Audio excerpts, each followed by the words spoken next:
तो हम लोग कहाँ पे पहुंचे थे? हम लोग पहुंचे थे यू शेप बोन पे, हेवाइड बोन पे पहुंचे थे। ठीक है, ये कहाँ पे, कौन सा ऑप्शन हम लोग कर रहे थे, मुझे याद कराएगा? 61 सर। 61 कर रहे थे। बट इसका हेवाइड बोन जी, hyoid bone U shape bone होती है, और ये हमारा ये जो गला है ना, ये जहाँ पे हमारी फेरिंग्स जो है, ये फेरिंग्स लेरिंग्स जो जो है, और फेरिंग्स ये यहाँ पे आ रही है। ठीक है, ये जहाँ पे हमारा एपिग्लोटस होता है, एपिग्लोटस से पहले ये एक हड्डी होती है। इस हड्डी का काम क्या है मैं बताता हूँ हेड बोन का। ये हड्डी जो हमारी जबान है ना, तमाम जो चीजें हैं वो हड्डियों के साथ जुड़ी हुई है ना, थ्रू टेंडन। ठीक है, तो ये जो हमारी जबान है ये इस यू शेप हड्डी के साथ जुड़ी होती है, जो हमारी जबान है। ठीक है, इसे हेड बोन बोलते हैं। ठीक है, और ये यहाँ पे होती है हमारी नेक में होती है। तो नेक वाला ऑप्शन जो है इसमें ठीक है, डी ऑप्शन। अच्छा जी, नेक्स्ट है जी 62, all of the following structures are part of a muscle cell except one. जो मसल सेल जो है उसके ये सब में से जो अगर आप मसल के एक सेल जो होता है, अगर यानी उसकी एनाटॉमी अगर आप लोग देखें तो उसमें सारी चीजें मौजूद होती हैं सिवाय इन चारों में से एक के। तो सारकोमा ऐसी चीज है जी जो कि एक अलग चीज है, जो इसमें इन चारों में मौजूद नहीं होती। सार्कोलेमा, सार्कोप्लास्ट, सार्कोप्लाज्मिक रेटिकुलम, ये सारी चीजें जो है वो मसल सेल में होती है, लेकिन सार्कोमा जो है, ए ऑप्शन जो है वो इसमें मौजूद नहीं होता। Which of the muscle listed below is named according to its action? ठीक है, नीचे जो मसल्स दिए गए इनमें से एक ऐसा मसल है जो एक्शन की वजह से अपने मशहूर है। ठीक है, तो एक्शन क्या है जी? बड़ा हो जाना, छोटा हो जाना, ठीक है, लेटरल हो जाना, मीडियल हो जाना, ठीक है, स्पोन, सुपिनेशन, प्रोन। अच्छा जी, इसमें अबडक्टर लॉन्गस, इसका नाम ही अबडक्टर लॉन्गस है। लॉन्गस का मतलब लॉन्ग। ठीक है, तो ये वाहिद मसल है जो अपनी एक्शन की वजह से होता है। ठीक है, क्योंकि वो लॉन्गस लॉन्ग, ठीक है, उसके साथ लगा हुआ है। ठीक है, तो A option is the right option. और where are the semimembranosus and semitendinosus muscle located in? आपको पता है कि सेमी मेम्ब्रेनियस, सेमी टेंडेनियस ये हमारी हैमस्ट्रिंग में होते हैं। हैमस्ट्रिंग मसल्स है ये दोनों। एक और मसल भी है, ठीक है, उसे बोलते हैं रेक्टस फेमोरस। ठीक है, तो हमारा सेमी मेम्ब्रेनियस और सेमी टेंडेनियस ये हमारे हैमस्ट्रिंग के मसल है। और ये कहाँ पे हैमस्ट्रिंग होती है जी? थाई में होती है। ये थाई का एक ऊपर वाला हिस्सा क्वाड्रिसेप है, 4 मसल्स होते हैं इसमें, और नीचे वाला हिस्सा जो है उसे हम हैमस्ट्रिंग बोलते हैं, 3 मसल होते हैं इसमें। तो ये थाई में होता है जी। Number 65, synovial joint cavity is filled with हर जॉइंट, जितने जॉइंट हमारे synovial joint है, मूवेबल जॉइंट है, जो स्केलेटल जॉइंट है, ये सारे synovial जॉइंट है, और इनको मूव करवाने के लिए एक लिक्विड, एक माया होता है अंदर। ठीक है, अगर आप लोगों ने कभी कुर्बानी का जानवर ज़िबा किया हो तो जब आप हड्डियां तोड़ते हैं तो उसके अंदर से एक थिक किस्म का बिल्कुल वाइट जो है वो माया निकलता है, उसे हम सिनोवियल फ्लूइड बोलते हैं। तो वो सिनोवियल फ्लूइड होता है जी, जो कि जॉइंट्स की मोबिलिटी जो है, जॉइंट्स को मूव करने में, एक दूसरे को रगड़ लगने से बचाने में काम आता है। ठीक है जी। और नंबर 66 है, what is the role of acetyl choline in muscle cell contractions? ठीक है, जब हमारे मसल्स जो है वो कॉन्ट्रैक्शंस करते हैं तो एसिटाइल कोलिन ये क्या चीज है जी? दिस इज, ये कोई हार्मोन नहीं है। अक्सर इसको हार्मोन समझ लेते हैं, हार्मोन ये बिल्कुल नहीं है, ये एक न्यूरोट्रांसमीटर है। इसका काम ये है कि अगर हम रेस दौड़ने लगे तो जब वो 1 2 3 गो करेगा, या वो करेगा सेट, ठीक है, और उसके बाद ऑन योर मार्क सेट, और पिस्टल का फायर जब होगा तो हमारे ब्रेन जो है, वो जो हमारे मसल्स है जिन्होंने दौड़ना है हमारी लेग्स के और हमारी पूरी बॉडी के, ठीक है, उनमें एक न्यूरोट्रांसमीटर के तौर पे ये काम करता है, ब्रेन के साथ लगाता है कि जो ही पिस्टल का फायर होगा मैंने कम से कम रिएक्शन टाइम में आगे सबसे निकल जाना है। ठीक है, तो ये एक न्यूरोट्रांसमीटर है, जिसको आप लोगों ने याद रखना है। 67 जी, which of the following is the smallest unit in a muscle? तो स्मॉलेस्ट यूनिट जो होता है वही मायोफाइब्रल होता है, वही वाला मायोफाइब्रल जिससे हमारा फाइबर का साइज, जब हम ट्रेनिंग करते हैं तो हमारे मसल्स बड़े हो जाते हैं, तो वो मायोफाइब्रल जो छोटा हिस्सा होता है वही से ही ऐसा ऐसा बड़े होने शुरू होते हैं। ठीक है, तो 67 का जी सी ऑप्शन है हमारा। The part of skeletal muscle cell that is able to contract is called? जो हमारा स्केलेटल मसल के सेल है, जो ऐसा हिस्सा जो एबल टू कॉन्ट्रैक्ट, जो कॉन्ट्रैक्ट हो सकता है, ठीक है, वो कौन सा है? तो 68 का मैंने ऑप्शन लगाया हुआ है, ओके लेते हैं 68 का सी लगाया हुआ है, ठीक है, तो इसका सी ऑप्शन राइट है। सी ऑप्शन क्यों? सार्कोमेर, सार्कोमेर क्या होते हैं? आप लोग जब मसल सेल की एनाटॉमी पढ़ेंगे तो जो सार्कोमेर्स होते हैं, सार्कोमेर्स असल में वो बंडल्स होते हैं जिनमें एक्टिन और मायोसिन होती है। एक्टिन और मायोसिन क्या चीज है? एक्टिन और मायोसिन फिलामेंट्स जो होते हैं वो आपस में ऐसे स्लाइड करते हैं, तो हम मूव करते हैं। ये मेरे हाथ भी अभी चल रहे हैं, ये मूवमेंट जो मसल की हो रही है एक्टिन और मायोसिन की वजह से हो रही होती है, और इन पूरे एक फिलामेंट को जिसमें एक्टिन और मायोसिन एक पड़ा होता है उसको सार्कोमेर कहते हैं, ठीक है। तो हमारे पूरा जो हमारा जो मसल सेल है उसके अंदर सार्कोमेर ऐसी चीज है जो प्रोटेक्शन करवाती है थ्रू एक्टिन एंड मायोसिन। तो C option is the right option जी। तो what does the term glucogenesis, glucogenesis का क्या मतलब है? इस टर्म का क्या मतलब है? The conversion of glycogen to glucose, the removal of an amine group, the production of glucose from non carbohydrate molecules. तो सी ऑप्शन इसका राइट ऑप्शन है। क्यों सी ऑप्शन राइट है जी? The production of glucose from non carbohydrate molecule. इसका क्या मतलब हुआ जी? इसका मतलब ये हुआ जी, मैं बताता हूँ। इसका मतलब ये हुआ कि हमने मीठे खाए ही नहीं है, हमने कार्बोहाइड्रेट लिए ही नहीं है, और हमारी बॉडी के अंदर जनाब ग्लूकोज पैदा होना शुरू हो गई है। तो ये कैसे पैदा होनी शुरू हो गई है ग्लूकोज जनाब? ये होता ये है कि जब हमारी बॉडी के ऊपर फैट या चर्बी जो है वो जमा हो जाती है, तो फैट चर्बी आपको पता है उसके 1 ग्राम में 8 कैलोरीज होती है, या 9 कैलोरीज होती है जी 1 ग्राम फैट में। तो वो जो 9 कैलोरीज है वो हमारे बॉडी के ऊपर स्टोर पड़ी हुई है एडिपोज टिश्यूज में। और जब हम ट्रेनिंग करते हैं, एक्सरसाइज करना शुरू करते हैं, भागते हैं, और उस भागने में हम लोग क्या होता है, एक टाइम ऐसा आता है कि हम अपनी न्यूट्रिशन में से कार्बोहाइड्रेट कम कर देते हैं। तो कार्बोहाइड्रेट जो ही बर्न होते हैं उसके बाद फिर हमें फर्स्ट एनर्जी सोर्स ग्लूकोज ही चाहिए होता है। तो होता ये है कि वही वाले जो फैट है वो थ्रू ग्लूकोजेनेसिस के प्रोसेस के तहत दोबारा से फैट जो है वो किस में कन्वर्ट होना शुरू हो जाते हैं, ग्लूकोज में कन्वर्ट होते हैं और बर्न होना शुरू हो जाते हैं। और हमारी बॉडी से हम एक्सरसाइज करते हैं तो चर्बी पिघलना शुरू हो जाती है, और आहिस्ता आहिस्ता वो चर्बी उतर जाती है और हम नॉर्मल वेट में आ जाते हैं, ठीक है। तो ग्लूकोजेनेसिस की ये चीज है। नेक्स्ट हम लोग चलते हैं जी 70 है जी, which enzyme below digest protein. जी इनमें से कौन सा ऐसा एंजाइम है जो प्रोटीन को डाइजेस्ट करता है? तो इसका राइट आंसर क्या हमने लगाया हुआ है?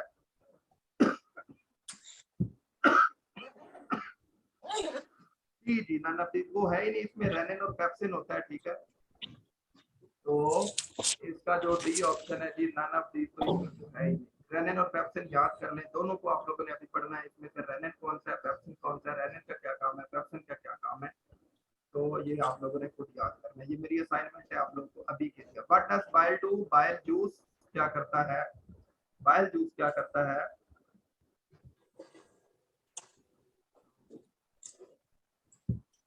जी what does bile juice? Bile juice आप लोगों को पता है कि हमारा जो जहाँ पे आप लोग एक graveyard of red blood cells, graveyard of red blood cells क्या है, ये सवाल भी आ जाता है। तो लिवर है जी graveyard of red blood cells. पुरानी जो तहकीक है उसमें सप्लीन था, लेकिन अब वो कहते हैं जी graveyard of red blood cells जो है वो लिवर है। तो याद रखें लिवर ही है। लिवर में जब सेल्स डेड आते हैं रेड ब्लड सेल्स, और जब वो डेड ब्लड सेल्स जो है वो आते हैं डेड, तो उनका एक जूस बनता है, उसे बोलते हैं बाइल जूस, और वो बाइल जूस जाता है गाल ब्लेडर में, ठीक है।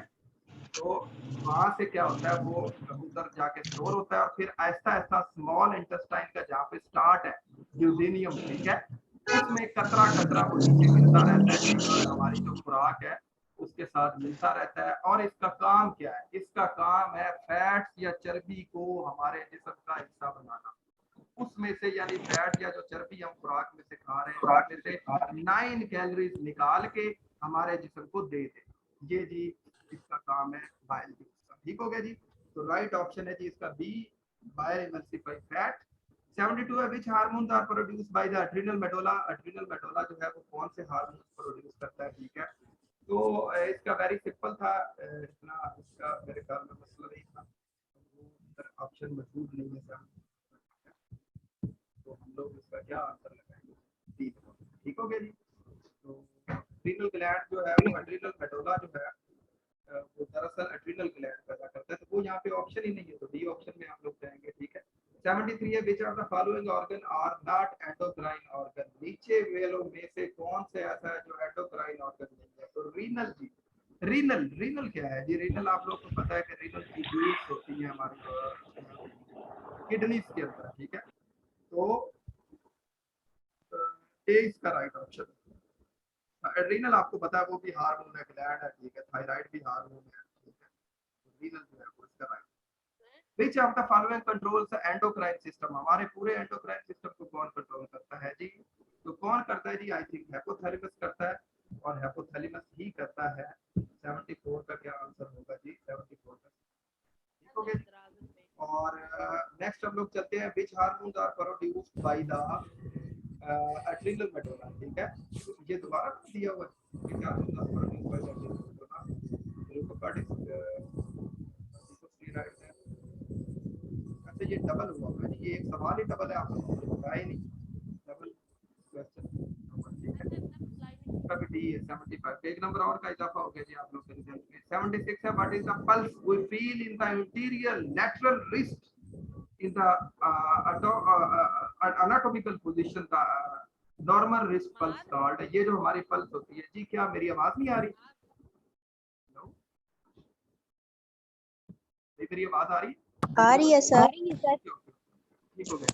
अच्छा जी 76 है, 76 वेरी सिंपल है, ये जो हकीम तबीब डॉक्टर्स हमारी इधर से हाथ पकड़ते हैं, और हमारा जो ये अंगूठा है, ये अंगूठा है, ये देखें ना, ये अंगूठे वाली जो हड्डी है, ठीक है। तो इसके साथ ऐसे हाथ रखते हो तो हमें पल्स फील होती है, ठीक है। तो वो कह रहा है कि ये जो इंटीरियर लैटरल रिस्ट होती है, ये देखें ना, ठीक है, ये लैटरल साइड है हमारी अंगूठा, लैटरल बाहर वाली साइड है, ठीक है। तो एनाटॉमिकल पोजीशन में the normal wrist pulse called, इसको क्या कहते हैं जी? तो इस पल्स को क्या कहते हैं? मैंने क्या आंसर दिया हुआ है इसका? रेडियल पल्स दिया हुआ है जी। ये देखें जी, एक होती है रेडियल और एक होती है अल्ना हड्डी, ये याद रख ले। ये जो अंगूठे वाली साइड पे होती है ये रेडियल होती है, लेटरल साइड पे रेडियल हड्डी होती है, अंगूठे वाली साइड पे रेडियल होती है, या और इस साइड पे अल्ना होती है, ठीक है, चीची वाली साइड, ठीक है, स्मॉल फिंगर वाली साइड।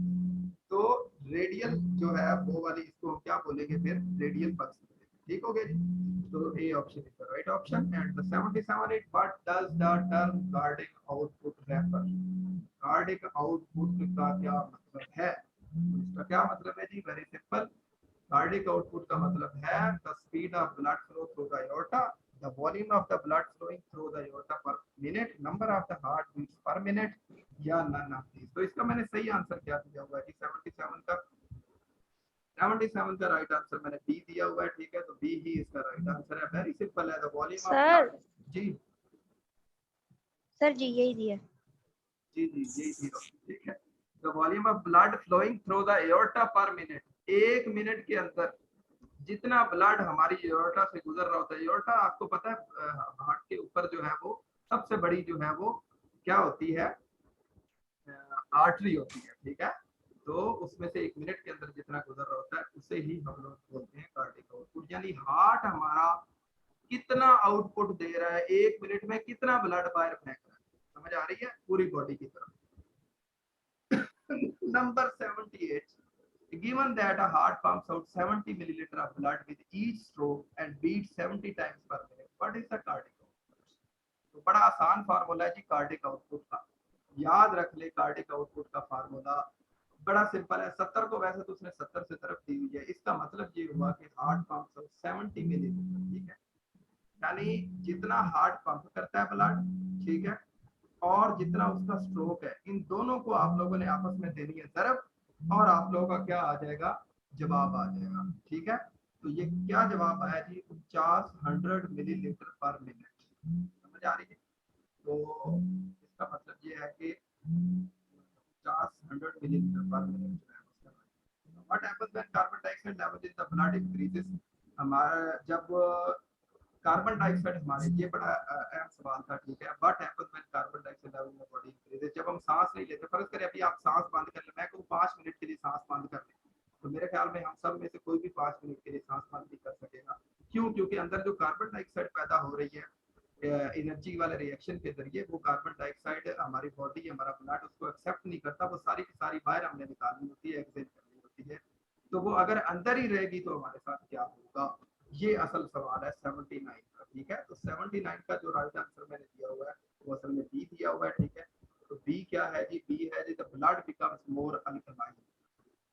आपको पता है पीएच लेवल, पीएच क्या होता है, इसमें एसिड और बेस होता है। आपको पता है कि एसिड जो है 1 से लेकर 7 तक बेस क्वांटिटी होती है, बेस वाला सारा होता है, 7 से लेकर ऊपर जब जाएगा तो एसिड होता है। ठीक है, जितना जो उसके करीब करीब होगा वो उतना ही उसकी स्ट्रॉन्ग या उसका वीक एसिड बेस होगा। ठीक है, अगर आप गूगल करेंगे तो आप लोग को उसका पैमाना आसानी से मिल जाएगा, उसके ऊपर सारी चीजें लिखी हुई हैं। इसमें ये भी होता है हमारी जो जबान है उसकी पीएच कितनी है, हमारे ब्लड की पीएच कितनी है, हमारी लंग्स की जो है वो पीएच कितनी है, हमारा जो स्टमक है उसकी पीएच कितनी है, ये सारी जनरल नॉलेज की चीजें हैं और हमारी से रिलेट करती है। ये आप लोगों ने याद रखनी है और ये आप लोगों ने याद करनी भी है। ठीक है, तो क्या होता है जी, जब ज्यादा हमारी बॉडी के अंदर कार्बन डाइऑक्साइड जमा होती है, हम सांस बाहर निकालते हैं, तो होता ये है कि हमारा जो ब्लड होता है वो अल्कली होना शुरू हो जाता है, बेस बनना, अल्कलाइन होना शुरू हो जाता है। ATG. What is the part of the nervous system that carries commands to the skeletal muscles called? What is the part of the nervous system? कौन सा nervous system कैसा हिस्सा है that carries commands, जो कि पैगाम लेकर जाता है to the skeletal muscles, हमारे मसल्स की तरफ। ठीक है, तो सोमैटिक नर्वस सिस्टम ये सारा काम करता है। ठीक है, ऑटोनोमिक नर्वस सिस्टम नहीं करता, सेंट्रल भी नहीं करता, सोमैटिक एक जो नर्वस सिस्टम का हिस्सा है वो बना, सिर्फ उसका काम ओनली इसको ओवरहालिंग करनी। वैसे तो पूरा सारे सिस्टम ही चल रहे होते हैं, लेकिन सोमैटिक नर्वस सिस्टम हमारा जो स्केलेटल मसल है या उनकी कमांड को करता है। ये जो 80 सवाल थे, मैंने कोशिश की आप लोगों को, इसमें बहुत सारी चीजें और भी ऐड हो सकती थी, टाइम की बचत की वजह से इतना ही, जितना मैंने आपको बताया इतना ही आप कर सकते हैं, डिटेल में सबकी बताई। तो अभी आप लोगों ने जो चैट में बातें लिखी हुई है मैं जरा उनको देख लेता हूँ। ठीक है, तो आप लोग के अस्सलाम वालेकुम सर। सर अस्सलाम वालेकुम। जी जी वालेकुम अस्सलाम, मैं सुन रहा हूँ, मुझे आप सब लोग की आवाज क्लियर आ रही है। सर एक क्वेश्चन है, द टर्म एनाटॉमी मींस, इसका ना बुक पे डिफरेंट आंसर्स दिए हुए हैं, आप कंफर्म कर दें इसका। एक जगह पे कटिंग अप है और एक जगह पे जो उसका और जवाब है, तो इसका क्या बनेगा? टर्म एनाटॉमी मीन क्या होता है? आपकी ना आवाज अड़ के आ रही है बेटा, मुझे असल में भी लगाया मैं पंखा भी चला हूं, मैं समझ सर मैं आप ये पूछ रही हूँ, द टर्म एनाटॉमी मींस, उसका एनाटॉमी का मतलब टर्म एनाटॉमी मींस क्या बनता है? Right cutting, answer. कटिंग है जी, कटिंग वाला ऑप्शन उसका ठीक है। ठीक है सर, थैंक यू। ओके जी, मैंने आज सेशन भी अच्छा, ज्वाइन किया, मुझे कोई अस्सलाम वालेकुम आंसर। सर, एक छोटा सा क्वेश्चन मेरा भी है, एक जी छोटा जी सा बोले, क्वेश्चन आतिफ मुनीर आप बात ज्यादा कर लें, थोड़े नहीं ज्यादा कर लें। करें। जी जी सर, शुक्रिया आपका। अच्छा सर, एक वो क्वेश्चन आता है रिपीट होके कि स्कल्स की हड्डियों के बारे में। कहीं तो जो स्कल खोपड़ी को अगर अकेली को लिया जाए तो उसमें 8 हड्डियां हैं, तो लेकिन स्कल में कई जगह पे उसका आंसर 22 लगाया हुआ है और कई जगह पे 8 है, इसका क्या प्रॉपर आंसर होगा? अच्छा, इसका मैं प्रॉपर आंसर आप लोगों को, सब सुन रहे हैं मुझे, मैं बता देता हूँ। स्कल जो है ना, याद रख ले, स्कल सिर्फ स्कल है, ये वाला हिस्सा है। ठीक है, ये वाला हिस्सा है। ठीक है, इसीलिए मैंने भी इसका 8 ही आंसर लगाया हुआ था। ठीक है, लेकिन ये क्योंकि मैंने अभी जब मैं सेशन स्टार्ट किया तो मैंने कहा है कि मैं इसको मजीद कंफर्म आप लोगों को कर दूंगा। ठीक है, तो आप लोगों के ग्रुप्स में इंशाल्लाह इसको मजीद कंफर्म करके मैं सेंड कर दूंगा। ठीक हो गया? पर वो एक्चुअली ऐसे है ना कि मैं आज शफकत रसूल साहब की बुक पढ़ रहा था ना, उस पे एमसीक्यूज जो है ना, उधर लिखा था total total bones of skull, तो उन्होंने 22 उसका लगाया हुआ था आंसर ना। वो फिशल बोन भी शामिल कर लेते हैं ना, होता ये है। ठीक है, लेकिन इसका मैं आपको कंफर्म कर दूंगा। वो कंफर्म पता है क्या होता है, ऐसा होता है कि पीपीएससी का जो क्वेश्चन बुक है, बैंक है ना, क्वेश्चन बैंक के अंदर चीजें जो है ना, वो जो बुक्स में अक्सर गलत लगे हुए हैं भाई, क्वेश्चन बैंक के अंदर गलत नहीं होते, वो दोबारा उनके पास लोग बैठे होते हैं, वो उनको जो है प्रूफ रीडिंग करके सही वहां पे आंसर हमेशा देते हैं। ठीक है, तो अभी मैं इसको चले सर, कंफर्म कर लूंगा, परेशान जी सर, बहुत शुक्रिया सर, ये काइंडली बता दीजिएगा कंफर्म करके, इंशाल्लाह। शुक्रिया आपका सर। अच्छा जी, अस्सलाम वालेकुम सर। जी जी अच्छा सर, मुझे पूछना था, ये जो रीजन्स ऑफ द बॉडी है इसकी भी नंबरिंग चेंज है हर जगह पर, तो ये थोड़ा सा आप क्लियर कर देंगे? रीजन्स जो रीजन्स है ना, वैसे तो 6 है, ठीक है। आप लोगों ने 6 वाला ऑप्शन जो है ना वो याद रखना है, ठीक है। जो हमने पढ़ा है मास्टर्स के लेवल पे, हमें डॉक्टर साहब ने पढ़ाया था, ठीक है। तो 6 रीजन्स हैं, आप लोगों ने 6 वाला ऑप्शन ही टिक करना है, ठीक है। तो अक्सर ये आगे पीछे हो जाते हैं, ठीक है। 4 लगाए फिर 6 वाला अगर ऑप्शन है तो ठीक सर अगर 6 वाला ऑप्शन ना हो तो? है। वो तो सर फिर बाद में तो 4 का भी ऑप्शन है, 4 और 5 का भी है। फिर 4 है, सेकंड ऑप्शन 4 है इसका, ठीक है। अच्छा, ऐसा है कि इसमें मसला क्या है, मैं मसला बताता हूँ क्या है इसमें। मसला ये है, असल में ये वाला सवाल जो है ना, ये ज्यादातर जो है ना वो जो हमारा जो बेसिक एनाटॉमी है उसका ये सवाल ही नहीं है, ये बनता ही नहीं है, और ये वैसे आता उता कोई नहीं है पेपर में, ठीक है। लेकिन ये है जब जो स्टडी करते हैं ना, जब हम लोग मेडिसिन वाले, तो वो पेट के रीजन बनाते हैं हमारी बॉडी के, तो उनके 6 और 4 दोनों राइट है, दोनों अगर हो तो 6 लगाना है, अगर 4 हो तो फिर 4 लगाना सर ब्लड जो है वो डीऑक्सीजनेटेड किधर होता है, मसल के अंदर होता है? है। दोबारा सर आपकी आवाज में शोर आ रहा है। जी जी, अब बोले, वो मेरा हैंड फ्री थोड़ा जी, अब बोले वो मसल के अंदर होता है। दोबारा, मेरी आवाज फिर आपकी कट गई है। तो ब्लड किधर होता है, ऑप्शन में मसल आंसर आता है, तो मसल में क्या होता है? खून। फिर आपकी आवाज कटी है, दोबारा बोले, एक दफा और बोले।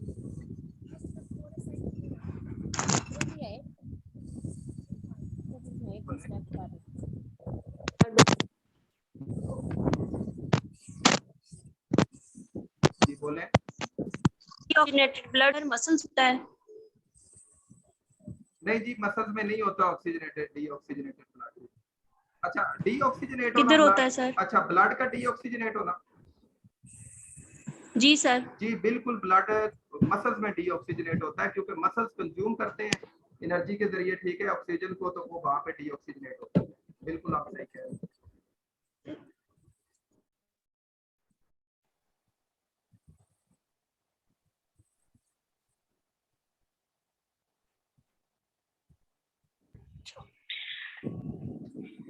जी कोई सवाल है तो अभी आप कर लें।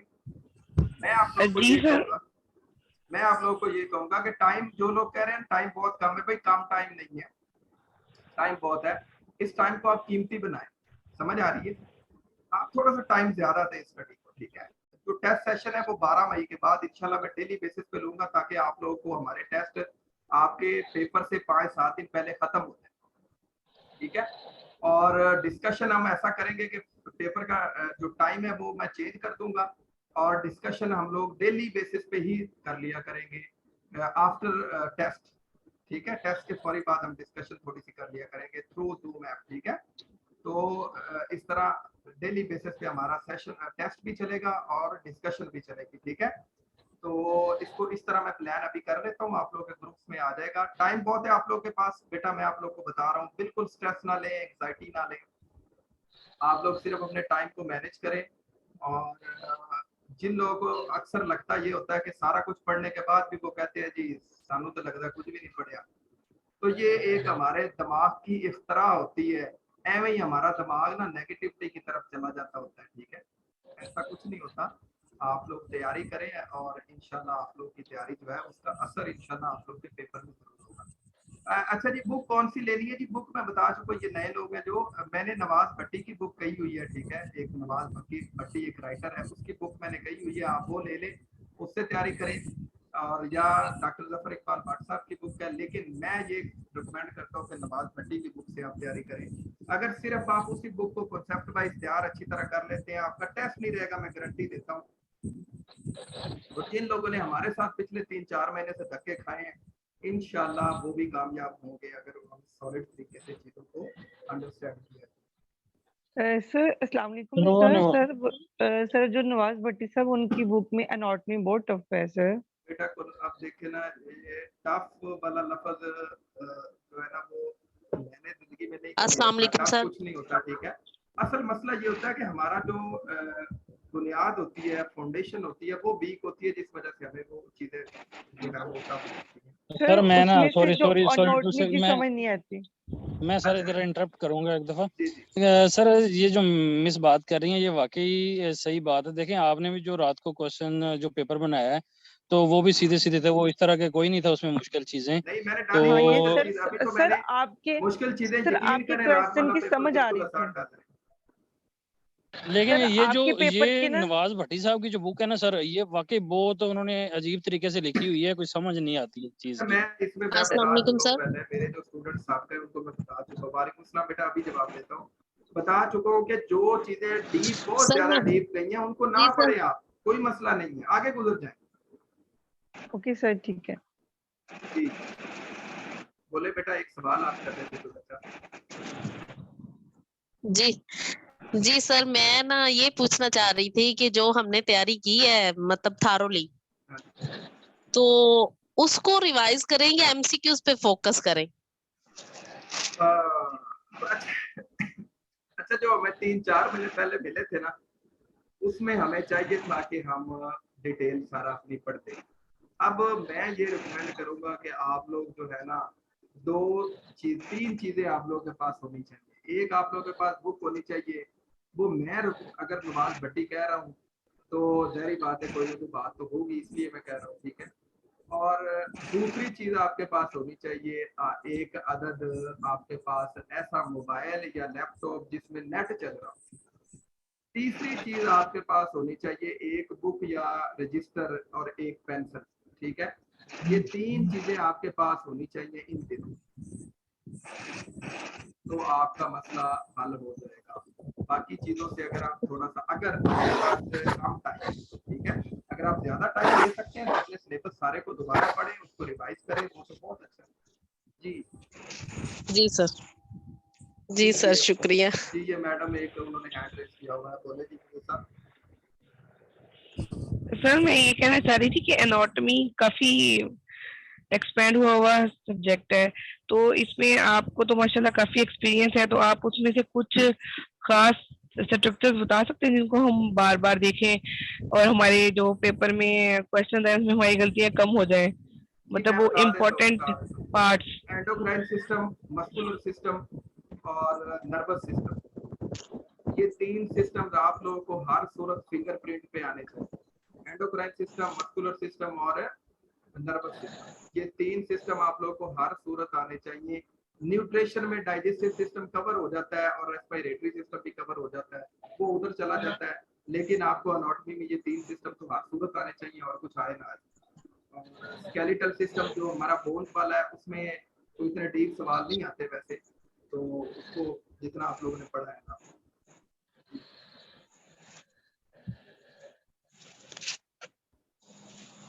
भाई पेपर वहां से नहीं बनेगा, खुदा का वास्ता है, पेपर वहां से नहीं बनता। मैं पहले दिन से बता चुका हूँ जो मेरे स्टूडेंट्स है कि बीपीएससी वाले के पास एक क्वेश्चन बुक बैंक है।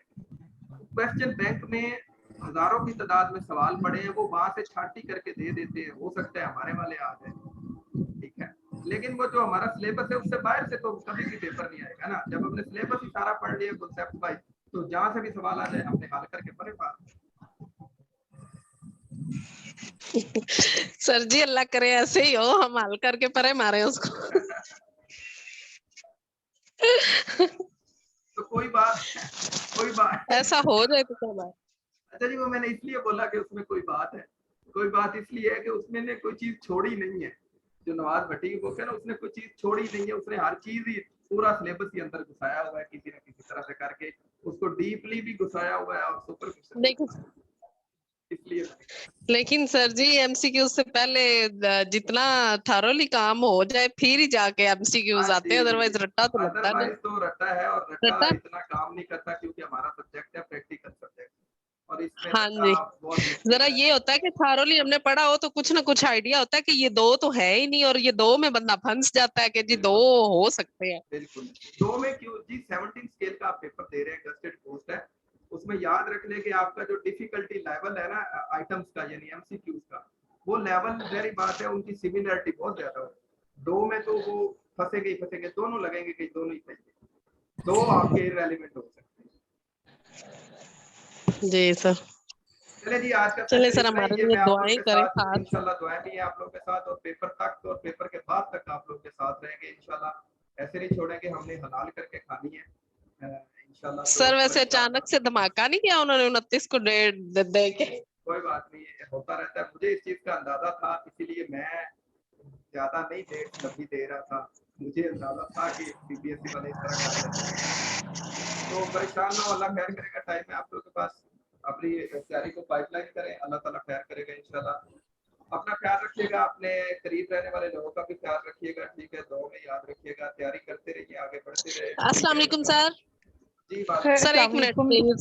सर एक मिनट प्लीज। सर जी जी जल्दी पूछ ले, मैं तो सर मैं जस्ट ये पूछना चाह रही थी, जो ट्रैक एंड फील्ड है हमारा, उसमें ये जो वर्ल्ड रिकॉर्ड और चैंपियनशिप और ये तो अब सारी चेंज होगी जो बुक्स में है वो तो नहीं होंगी ना, मतलब आप। वो मैं बताता हूँ जी, वो इसको बोलते हैं स्पोर्ट्स जनरल नॉलेज। तो स्पोर्ट्स जनरल नॉलेज 5 से 10% हर पेपर में होता ही होता है, ठीक है। तो जी 5% होता है, तो 3-4 सवाल आ सकते हैं, समझ आ रही है। इस तरह के जो करंट वर्ड्स वगैरह, वर्ल्ड रिकॉर्ड वगैरह बने हैं उस पर, ठीक है, तो आ सकते हैं इस तरह के। वो उसको ज्यादा फोकस करने की रिकॉर्डिंग आप लोग को मिल जाएगी इंशाल्लाह। और जी सर। सर उसको थोड़ा सा तीनों सेशंस की रिकॉर्डिंग आप जी लोग को मिल जाएगी। और पेपर सुना है लीक भी होते हैं बीपीएससी के, ये किसी ने कमेंट किया हुआ है चैट में।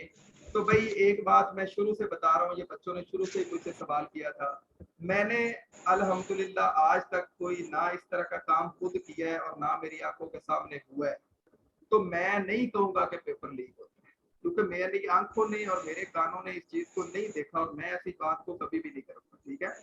मैं कहता हूं अपनी सलाहियतों पे आप लोग यकीन रखें। अगर आपके पास सलाहियत है, अगर आपके पास जो है वो कैपेबिलिटी है, ठीक है, तो याद रख ले, दुनिया की कोई ताकत आपको कामयाब होने से नहीं रोक सकती। अगर आप एक जगह पे नाकाम हो गए तो याद रख ले, आप लोग की एबिलिटी, आप लोग कैपेबिलिटी आपको दूसरी जगह पे कहीं पे अच्छा कामयाब करके दिखाएगी, ठीक है।